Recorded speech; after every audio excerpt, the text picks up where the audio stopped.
Welcome back everyone to episode 3 of Contenders or Pretenders. Thank you very much for the support on the last episode, and today we'll be looking at one of the most unique teams in the league, the Boston Celtics. Now, looking at the regular season, as well as the, I guess you would say, bubble season, Boston impressed everyone, to be honest, going 48-24, despite the fact that the team had lost key pieces in Kyrie Irving, Al Horford, and Aron Baynes in the offseason. The new addition of Kemba Walker as a quote-unquote replacement for Kyrie has worked out as well as anyone could have expected.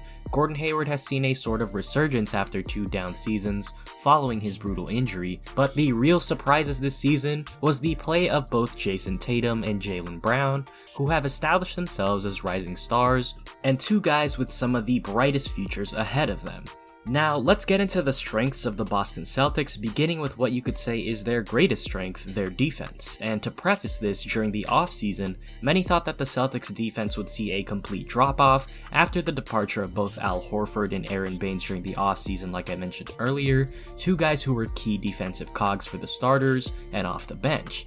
At the time, Boston was a top 10 defense, ranking 8th in opponents' points per game and 7th in defensive rating, and things looked like they were going to take a turn for the worse when the Celtics decided they were going to sign Enes Kanter as their starting center, a man who is known, let's just say, for not playing any defense at all.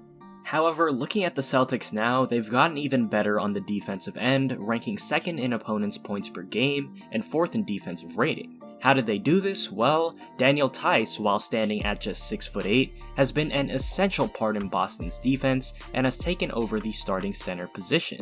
He knows his role in Boston's defensive scheme, and while he's not the most talented defender, he does his job as well as anyone would expect him to.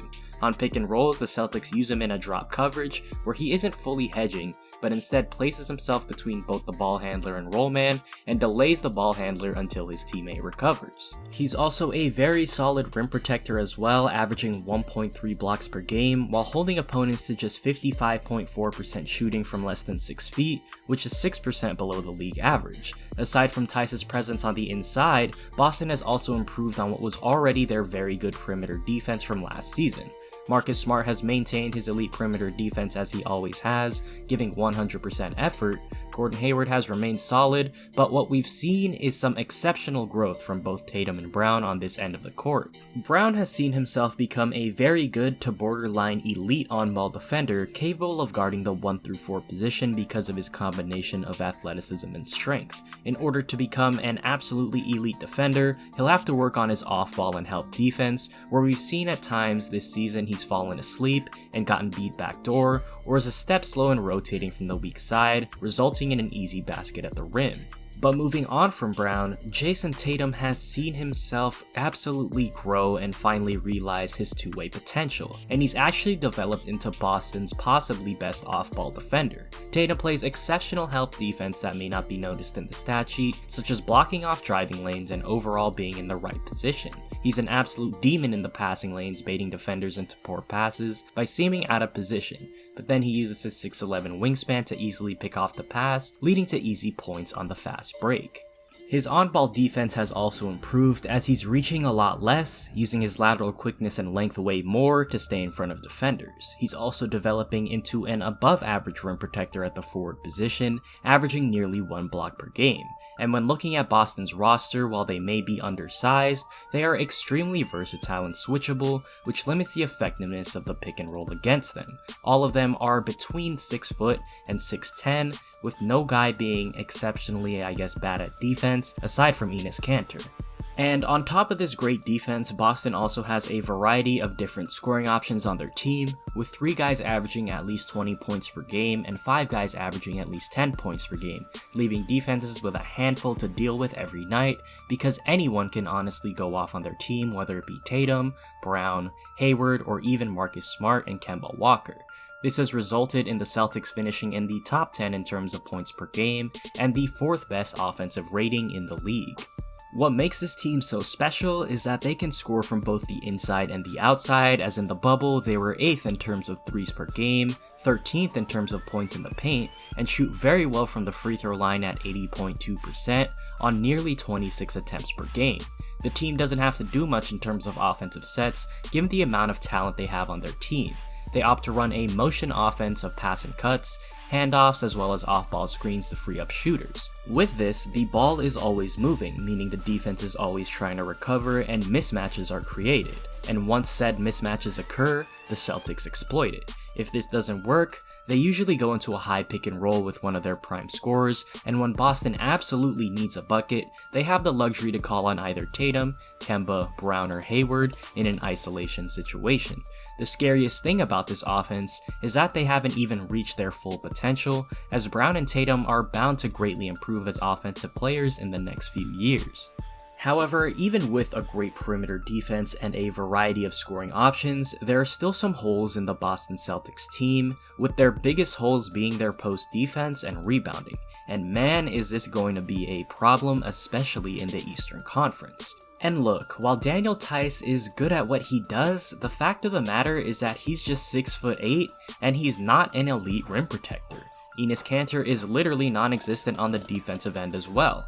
And when you look at Boston's rotation, like I said before, no player stands above 6'10", which leaves the question, how are they gonna deal with the Embiids and the Giannis's of the Eastern Conference when the time comes? We saw what happened early on in the bubble when Giannis dropped 36 points and 15 rebounds on 70% shooting en route to a win against Boston, or when the 8th seeded Magic pushed the Celtics into an overtime game behind 26 points and 11 boards from Nikola Vucevic. Yes, the Celtics are great on the perimeter, but once it gets into the post, what could they do? If they choose to double team, this could compromise said perimeter defense, leaving shooters open or forcing one guy to cover two players. If they choose to leave Theis, Kanter, or even Tatum one-on-one down low, can they stop the ball regularly while staying out of foul trouble? Unfortunately, I don't think that's a recipe for success, and with the Celtics facing the Ben Simmons-less 76ers in the first round, we know that Philly is gonna force feed Joel down low. And now that he doesn't have to settle for jumpers with Simmons out of the lane, the Celtics are in for an extremely long and hard-fought series, especially given that they were just 1-3 against them in the season series. Another concern, albeit minor for the time being, is the health of Kemba Walker and the eventual departure of Gordon Hayward. Beginning with Kemba, he's coming off a knee injury which limited him to just 25 minutes a game in the bubble. Is he truly fully healthy and ready to go 100% in a playoff series? We'll have to wait and see on that. And what about Gordon Hayward, who said in early July that he's going to leave the bubble around September for the birth of his 4th child? Should the Celtics make it that far, where they'd presumably be playing the defending champion Toronto Raptors or the NBA title favorite Milwaukee Bucks, Boston could see themselves without one of their main scorers and defenders. Presumably Marcus Smart would step into the lineup, but how would that affect Boston's bench, as Smart is the key spark plug off there? Can the Celtics bench make up for the lost defense and three-point shooting that Smart provided? Again, we'll just have to wait and see.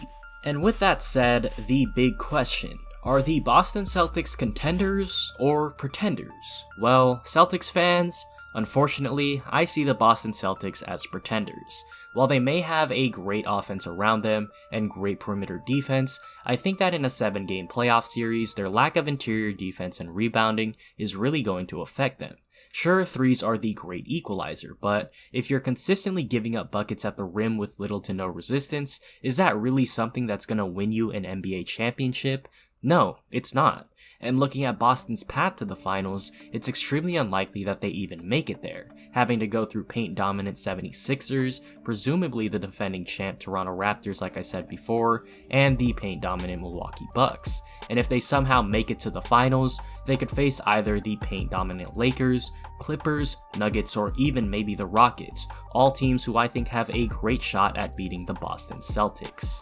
Thank you very much for watching the video, and comment down below how far you think Boston is going to make it in this year's playoffs. Don't forget to like the video and subscribe as well, and turn on post notifications. I'd appreciate that very much. But with all that being said, remember this: the Celtics actually have a secret weapon off the bench, and it's Taco Fall.